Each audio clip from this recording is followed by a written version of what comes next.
working our way deeper and deeper to explore its darkest corners, tackling some of the triangle's greatest mysteries. When the water is fully drained, what will we find at the bottom of the Bermuda Triangle?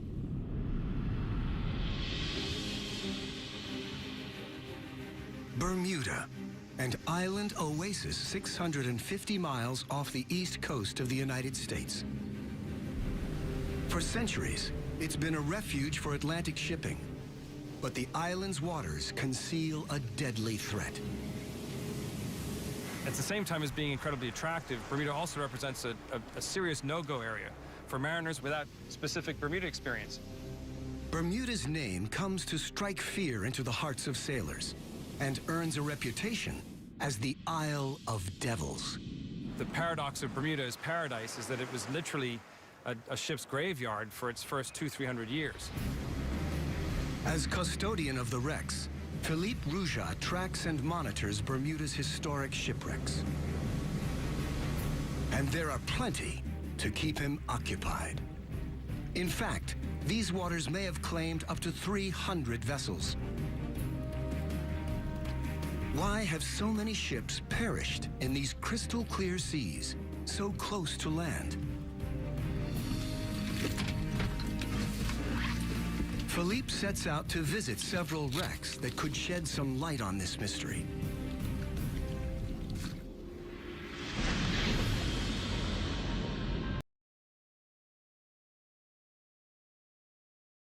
The Mary Celestia, an iron-hulled steamship carrying supplies in the American Civil War.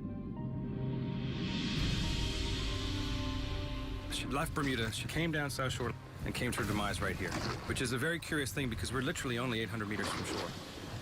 And it happened on a flat, calm day. There's a lot of intrigue about it. Trying to figure out just how this came to be.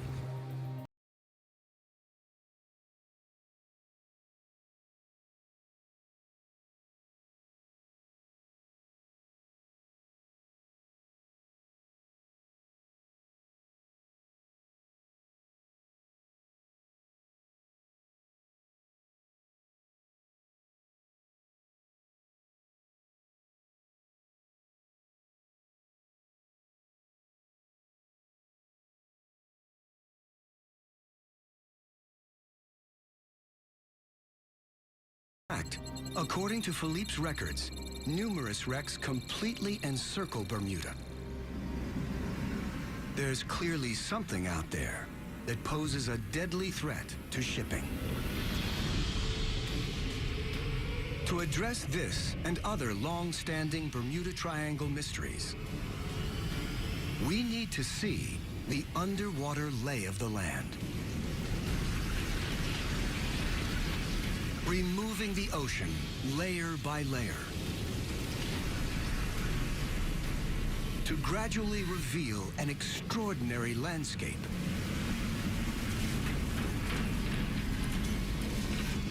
Never seen before.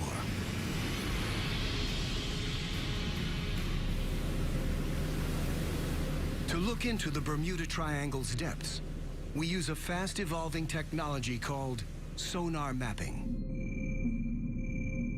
Sonar mapping fires sound waves to the ocean floor.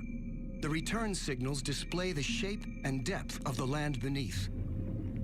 And it's sonar technology that may help uncover the cause of the hundreds of shipwrecks surrounding the island. Hey, how you doing, Nick? All right, good, man. How you doing? Geologist Nick Hutchings is a modern-day prospector. He's using sonar mapping to hunt for signs of specific underwater formations close to where some of Bermuda's wrecks lie. Turn up and then run straight. What we're looking for are mineral deposits, and they could be in the form of extinct vents, hydrothermal vents, known as black smokers. Nick believes the now extinct vents could contain rare metals and minerals. We would be looking at gold and copper. And with the crusts, there you're looking at platinum, cobalt, nickel, and particularly the rare earths, And the rare earths are important now because they're vital to all of our modern technology. In order to seek out the valuable metals, Nick's using a multi-beam sonar device. The data reveal an extraordinary underwater landscape around Bermuda, including what appears to be a mountain edge. We have a big sort of flat plateau. We'll steam out to what we call the edge. You get to the side and then it runs down at a slope of about 60 degrees. And that run down 350 fathoms. Why are we finding the edge of an underwater mountain just off the coast of Bermuda? To find out, we need to see the bigger picture. The latest sonar data from all around Bermuda allow us to virtually drain this entire area. With the water gone, the tiny island appears to perch on a spectacular mountaintop, a seamount 2.5 miles high, all alone in the middle of the Atlantic Ocean. So how did it get here? The reason why the island is here today is because of a very significant volcanic eruption that took place in this relatively isolated spot in the ocean plate that stretches from the earliest phase of development of the Atlantic Ocean. The volcano grew bigger and bigger over millions of years until it finally towered above the ocean's surface. It erupted and completed a huge volcanic island that would have stuck up 3,000 or 4,000 feet above current sea level now. After the volcano became extinct 30 million years ago, wind and rain eroded the mountain down to a flat plateau. Then, as sea levels rose after the Ice Age, Bermuda was left as a small island on top of the seamount. Today, reefs have built up on the slopes of this ancient volcano and now surround most of Bermuda. Bermuda's reefs are our natural barrier for protecting us from the fury of the ocean, but it's also been the sad fate for many mariners. These reefs are potentially deadly to shipping, but it's what is living on the reef that poses an even more treacherous threat. Locally, they're known as boilers or breakers. Breakers are formed by a type of rocky algae and the shells of millions of tiny mollusks. Together, they create an incredibly hard limestone structure, which can grow up to 35 feet from the seabed, with the tops sometimes breaking the surface at low tide. The breakers themselves are actually materially harder than the surrounding reef, which is why they've survived and which is why the processes that created them have continued to persist. And so any ship encountering one of these things, wooden, metal, or otherwise, would be in for a very serious impact. Breakers sometimes have sharp points. These can pierce a ship's hull like a can opener, potentially sinking it in minutes. And they can be at their deadliest in calm weather. One of the ironies of breakers is that they're more visible when there's wave action and storms. So in fact, the breakers are sometimes at their most dangerous on a flat, calm day because they can't be seen at all. Breakers have caused many of Bermuda's shipwrecks. The Mary Celestia is one of them. This concealed threat surrounds Bermuda, a deadly legacy of its volcanic past.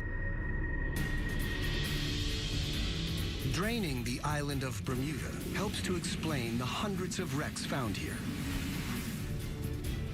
But this is only one small corner of a vast triangle that stretches from Bermuda at the northern point to Puerto Rico in the south, with the Florida coast forming the western tip. And a World War II-era flight out of Florida may be the best known of all the Bermuda Triangle myths. Flight 19, the Lost Patrol. Now, a dive team prepares to go in search of an aircraft involved in the baffling events of that day. As we drain deeper, new discoveries may finally help solve this mystery. December 5th, 1945. 5 Avenger torpedo bombers take off from Fort Lauderdale Naval Air Station in Florida. Flight 19, as it's codenamed, is a routine navigation training mission along the Atlantic coast. In command is U.S. Navy Lieutenant Charles Taylor, a highly experienced airman. He's led dozens of training missions, but is unfamiliar with this particular stretch of coast. Midway through the mission, things start to go wrong. Lieutenant Taylor reports trouble with his compasses. With the weather deteriorating fast, they're soon hopelessly lost. A PBM-5 Martin Mariner sets out on a rescue mission to locate the flight and guide the pilots back home. The Mariner calls in a routine message. After that, it's never heard from again.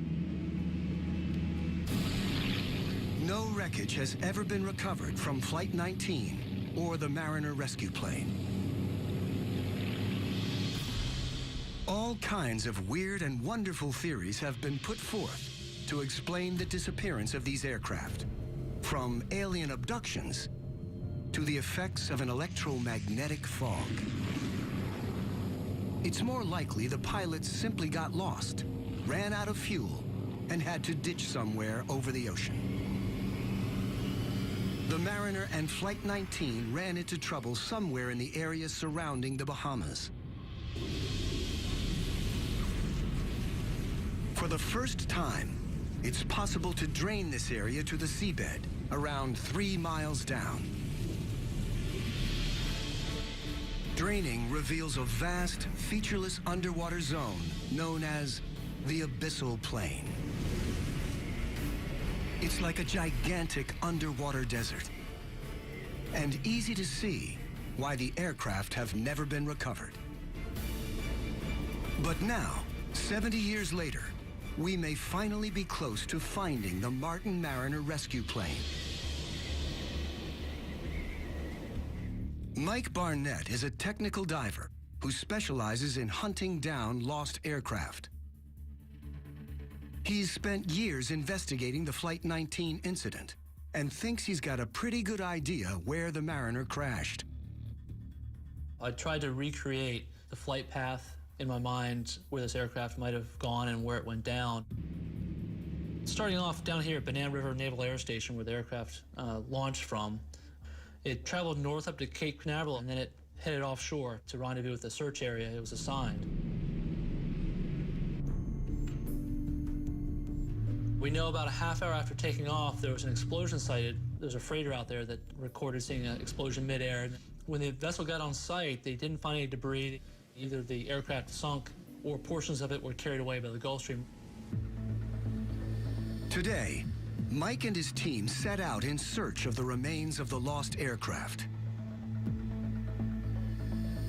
The site we're going to investigate today, it's about 230 feet of water, about 50 miles off the coast. We think this is a potential suspect worthy of investigation because it is in the general area. It's a little bit north of where we would expect it, but with the influence of the Gulf Stream, it could have been carried north. Local fishermen have reported wreckage in this area, and Mike's looking for it on his sonar. We just ran over the target.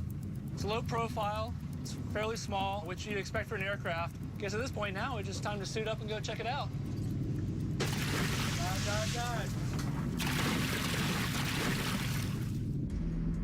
The target's more than 220 feet down. Mike thinks it could be a plane, but he can't yet tell whether it's the Mariner. Visibility at this depth is limited, and a strong current makes the search really challenging. We know we're close. There's a lot of fish and shipwrecks. They attract fish, so we know we're in the vicinity. Then, out of the gloom, the divers spot something. That's the nose wheel of the aircraft. And just a stone's throw away, the rusted fuselage of a large aircraft. As an aircraft wreck site, this is quite interesting. We have a lot of intact structure there. Typically, over time, these aircraft are just bits and pieces on the seabed. So to see something like this is quite spectacular. Could this be the wreckage of the Mariner rescue plane? The next step is to record any evidence that might identify the aircraft. They spot pylons along the wings, which look like they could have been mounts for pontoons. The aircraft seems to have been amphibious. Portholes on the side of the fuselage are what you expect to find on a Mariner. And the shape of the horizontal stabilizer looks familiar to the divers from photographs of the airplane. It suggests this could be the amphibious Mariner rescue plane, but the team hasn't found a definitive piece of evidence. It's definitely a plane. I want to be very careful what I say, but there are some very interesting features. There's a lot of things you would expect for a search and rescue aircraft to have. And I want to get back and look at some pictures and video to some observations. I'm excited, very excited. Something that warrants further scrutiny. Mike needs an expert opinion to identify the plane, so he shows the dive footage to an aviation historian, Roy Stafford. Okay. Roy's a former U.S. Navy pilot and an authority on American military aircraft. This is the very start of the dive. We've made our way to the bottom, and we're heading up current to find the wreck. And as you can see, we're starting to see some debris come into view here. We originally were diving this with the hopes of finding the PBM-5 Martin Mariner, but as we're cruising around the site looking at some of the features, we're seeing things that are inconsistent with that, and so we're kind of left with the question, what aircraft is this? Well, judging by the brake system and the tire that was on there, it would be a post-World War II aircraft. Okay. I could tell that right off the bat. That looks like it's obviously part of the cockpit, the top of it, the windows. Roy is 100% certain this wreck's not the Mariner they've been looking for. But if the wreckage isn't the missing search and rescue plane, then what is it? The answer could help resolve another triangle mystery. Is significant down here, the porthole that you see there may be a porthole for a camera. Exactly, and we actually see several of them inside that were very prominent that really caught our attention. Mm-hmm. You can see there's twin engine. That pretty much ices it. There's only two possibilities, two pylons, one on each side would be either an RB-66, which usually wouldn't have a reason to be in that area, or the Navy A-3. It doesn't take Roy long to conclusively identify the type of plane. It's beyond a doubt an A-3 Skyward by comparing the fuselage and the pylons underneath the wings, the sweep back on the horizontal tail, the fact that the landing gear retract into the fuselage. These are all absolute indices of it being an A-3 Skyward. The A-3 Sky Warrior was the largest carrier-launched aircraft in the U.S. Navy in its day. And Navy files show that in 1960, one crashed while attempting a carrier landing in this area. It's highly likely that this is the wrecked A-3 that Mike and his team have tracked down. But Flight 19 and the Mariner rescue plane remain lost. The search continues to find this aircraft. We know it's out there. It's just a matter of finding the exact place. If we were to drain the vast abyssal plain around the Bahamas, somewhere out there we'd almost certainly find the Lost Patrol. And based on the condition of other wrecked planes found on the sea floor, this is how we'd expect them to look after 7 decades in the sea. As we drain even more water from the Bermuda Triangle and head deeper, we'll encounter other bizarre phenomena. In the Bahamas, ancient tales speak of sea monsters hidden in deep underwater caves, beasts that consume people and ships. Now scientists are uncovering the extraordinary truth behind these legends.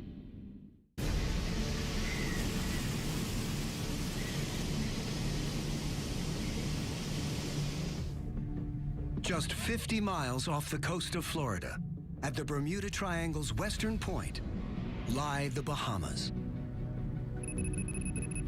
An archipelago of more than 700 islands. Here we encounter one of the Triangle's most mysterious natural forces. Whirlpools that, according to local legends, can suck down people and ships.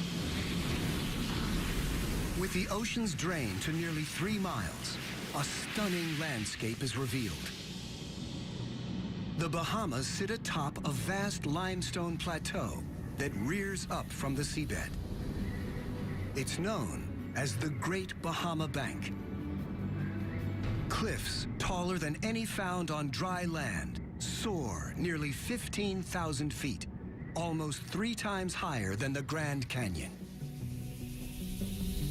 Closer to the shoreline, another phenomenon. Some of the strangest geological rock formations found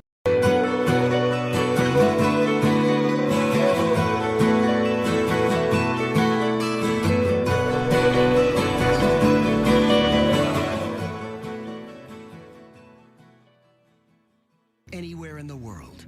They're called the blue holes. Gigantic underwater cavities extending hundreds of feet below sea level. Dean's blue hole is the biggest and deepest of them all. Tom Iliff is one of the world's leading blue hole experts and well aware of the dangers. There have been instances where people get too close to the edge, and there's a very steep slope of sand that drops down into the blue hole. If you're not careful, one step over the ledge and you go sliding down into it. Over the years, Dean's blue hole has claimed several lives. Locals tend to keep their distance, warned off by some alarming supernatural tales. In the Bahamas, there's a lot of stories and folk legends pertaining to blue holes. One of them is that there's a monster called the Lusca that lives down in the blue hole, and the water coming in and out is actually the Lusca, this monster, inhaling and exhaling water. There's stories of ships coming in close to the blue hole and actually being sucked down by the inhalation of Lusca.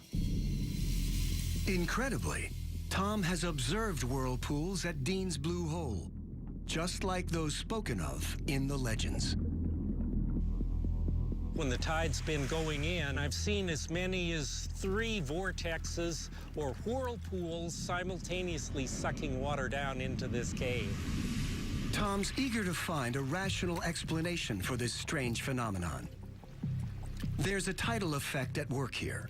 But could there also be other forces operating in the blue hole's largely uncharted depths? The only way to find out is to dive. Tom's been exploring blue holes in the Bahamas for more than 20 years, and they never fail to impress. They're portals to another world. When we dive in this, it's like going to no other place on the planet. The blue holes are an unusual natural feature that geologists now think they understand.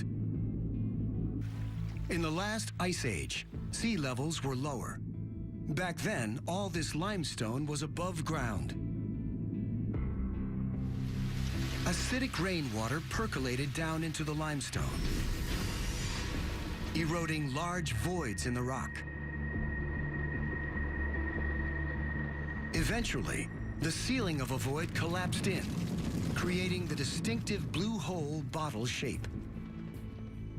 As sea levels rose at the end of the Ice Age, the entire feature was submerged. As Tom dives down into Dean's blue hole, it suddenly widens out. When we get down to a depth of 60 feet, we have about 150 feet or so across the chamber. As we go deeper below, at a depth of about 80 feet, it breaks again and opens, and again doubles in size, probably 300 feet across the system. Then, 120 feet down, Tom spots what appear to be side tunnels branching off the main funnel. They're small, but exert a powerful suction force. These have strong tidal currents that were trying to suck us in. We only went a short distance, but on the way back, we had to literally pull ourselves hand over hand in order to get out of them.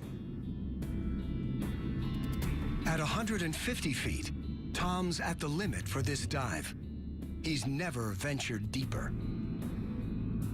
A tiny number of expert divers have braved it, one descending to an incredible 663 feet. But the depths remain largely unexplored. Yet we do know enough to drain Dean's Blue Hole, revealing the vast bottle-shaped cave and a branching network of tunnels and fissures further down into the depths. It's the flow of water in and out of these tunnels that generates the whirlpool effect, not a mythical sea monster. Without water, Dean's Blue Hole is an ominous, yet entirely natural, geological structure. The Bahamas' blue holes may be slowly giving up their secrets, but there are many more unexplained phenomena at work in the Bermuda Triangle.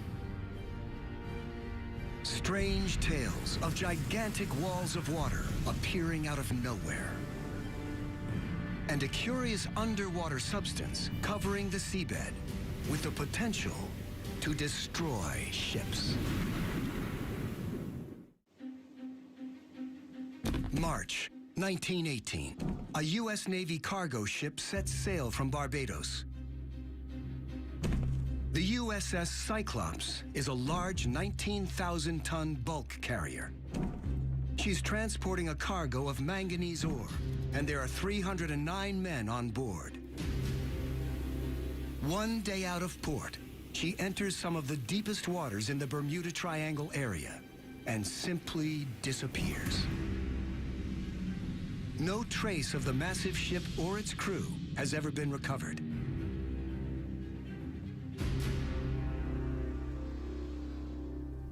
For Marvin Barash, the story's linked with personal tragedy. My great-uncle, Lawrence Merkel, was a fireman on board the ship. He was in his early 20s, and he was among the 309 lost. Typically, when ships are lost, something is found, whether it's part of a lifeboat, whether it's some cargo, some piece of wreckage. Something turns up eventually. In her case, nothing. The absence of any scrap of wreckage soon gives rise to some wild theories. All kinds of bizarre stories came out. There was a Washington, D.C. newspaper that claimed that she had been taken over and had been turned into a pirate ship and was running in Amazon waters. Others were saying that she had been taken over by a German submarine, even as far as gigantic sea life, like octopus. There were some pictures of such incidents in some newspapers across the country.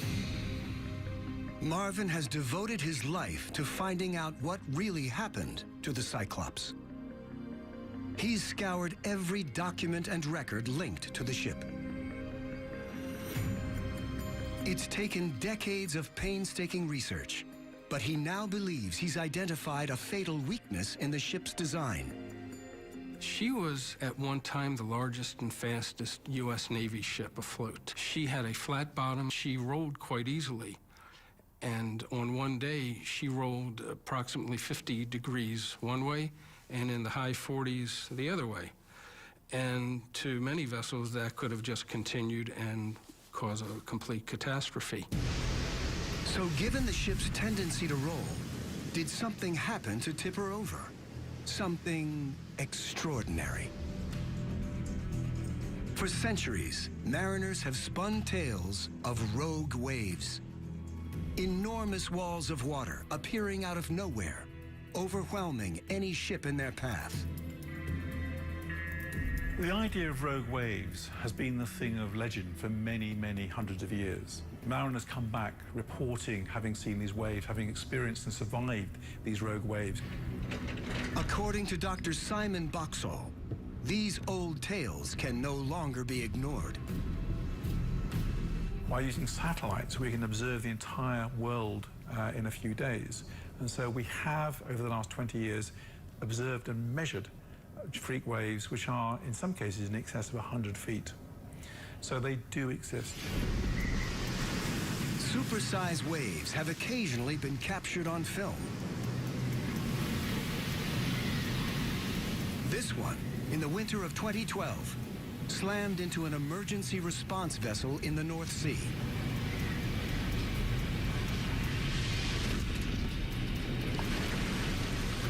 Given the Bermuda Triangle's extreme weather patterns, rogue waves on a similar scale may be possible. You have North Atlantic, you have equatorial storms, the hurricane system's coming through on a regular basis, and you've got storms coming off the Gulf of Mexico.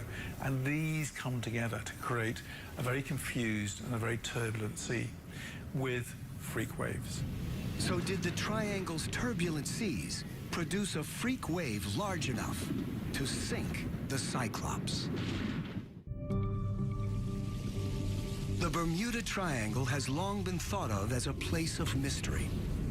We're using the latest technology to drain it layer by layer and possibly dispel the myths.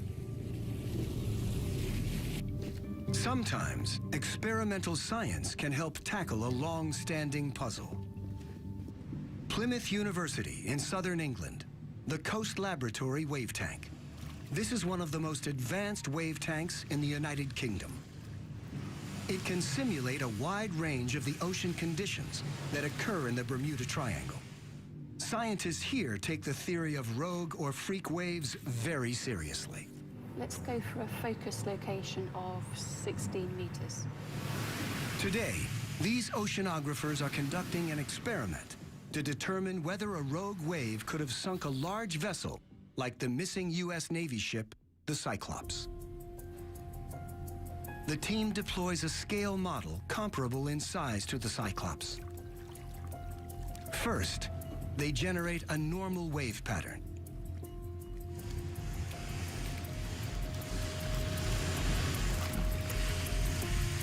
With waves the equivalent of 25 feet high, the vessel remains stable. But when they simulate the impact of two storm fronts converging, there's soon interference in the wave pattern. And suddenly, as if out of nowhere, a rogue wave. It's the equivalent of a wave more than 50 feet high, and its impact on the scale model is clear.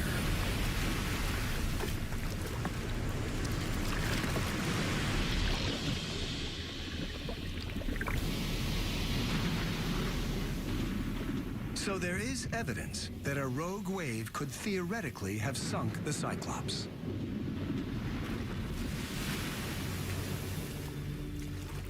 But there's another bizarre phenomenon that could explain the loss of the ship.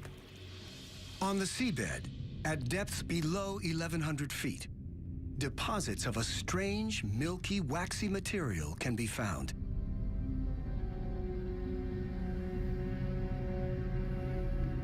A single patch can cover an area bigger than Manhattan. It's a substance called methane hydrate. These methane hydrates are formed as a result of material from the surface, organic material, dead fish, dead plants, plankton, sinking to the seafloor and then degrading through bacterial decay, microbial decay. This footage shows actual clumps of methane hydrate on the seabed. Methane can also get trapped in pockets beneath the ocean floor. 1981, in the South China Sea, a drill ship hit a shallow gas pocket, causing a blowout. As gas bubbled to the surface, it made the ship unstable, leading it to capsize and eventually sink. Any large-scale disturbance on the seabed, such as an earthquake or landslide, could dislodge a substantial slab of methane hydrate, which turns to gas as it floats to the surface.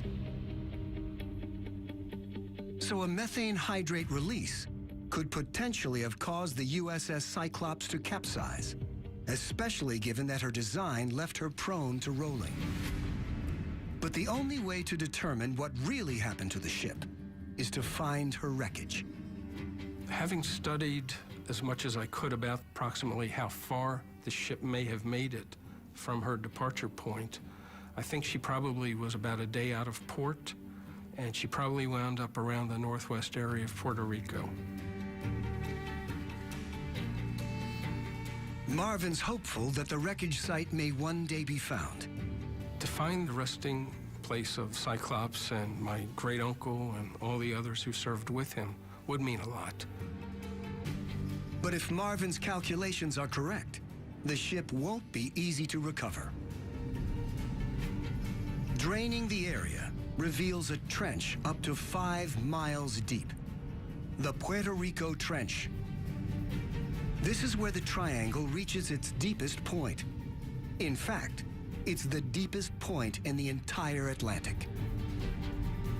As scientists explore the massive underwater feature, they're finding it could conceal the deadliest of all the Bermuda Triangle's secrets.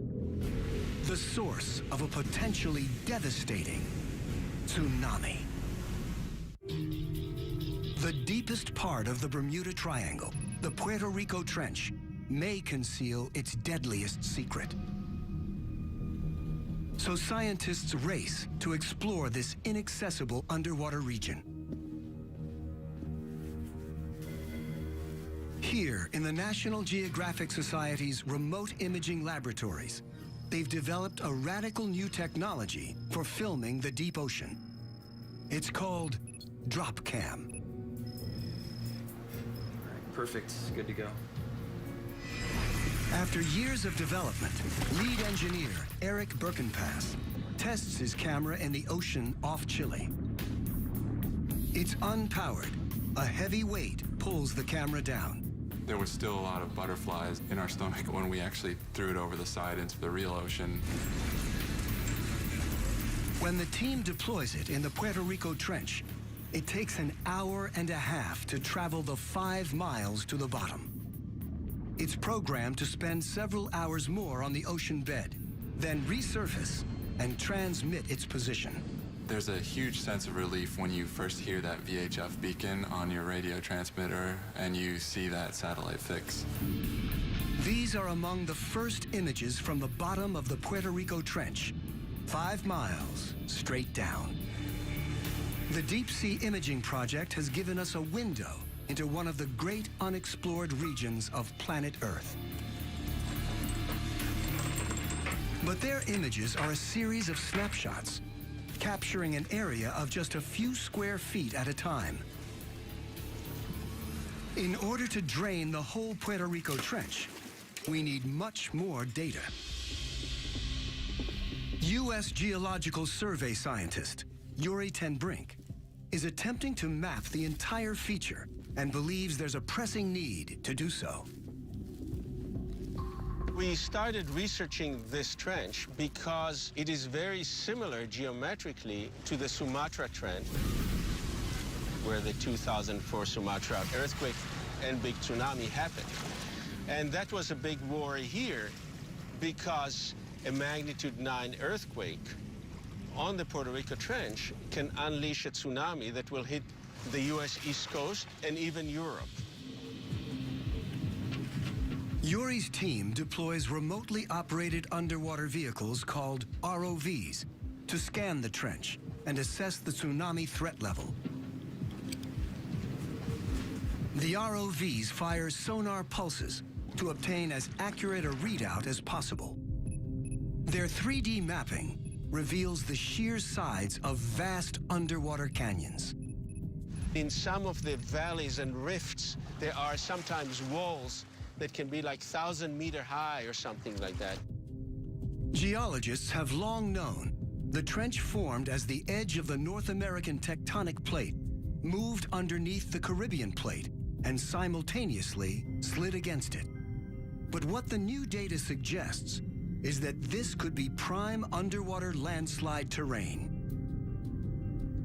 They can move rocks in areas that are many hundreds of kilometers squared, size of big cities and more, actually. The thickness of the rocks can be 200 meters or more, so you are talking about altogether 10, 20 kilometer cubes sometimes. So an underwater landslide on this scale might potentially threaten the eastern U.S. with a tsunami, just as Yuri feared. You think of Boston, of Charleston, of Baltimore, and you think of all the nuclear power stations that are along the coast. And so you have to prepare for it.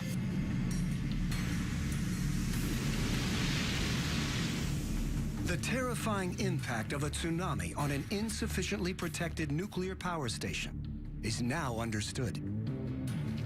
Following the 2011 Fukushima disaster,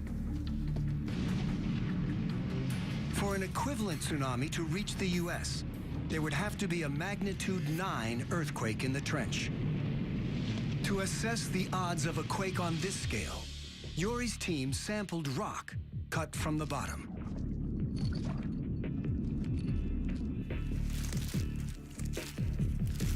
Back in the lab, they were able to reach conclusions about the threat to East Coast residents and those living closer to the trench.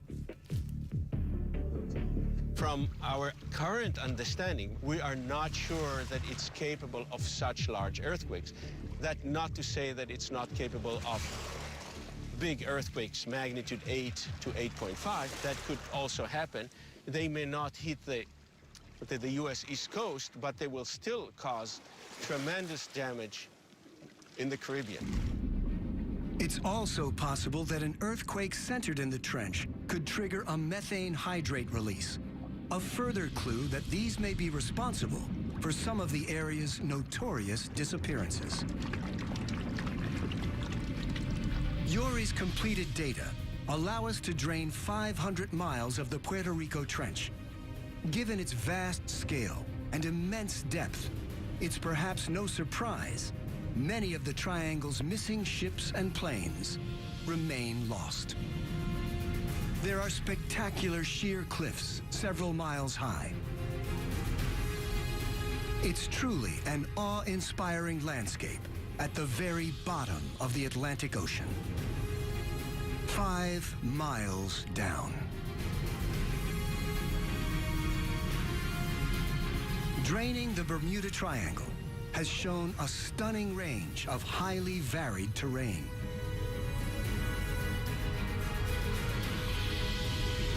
Including some of the strangest features known to exist in our oceans.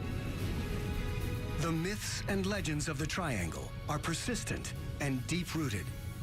Yet we've discovered that the dangers posed by this area don't appear to come from any supernatural phenomena, but from the very real and very deadly forces of Mother Nature herself.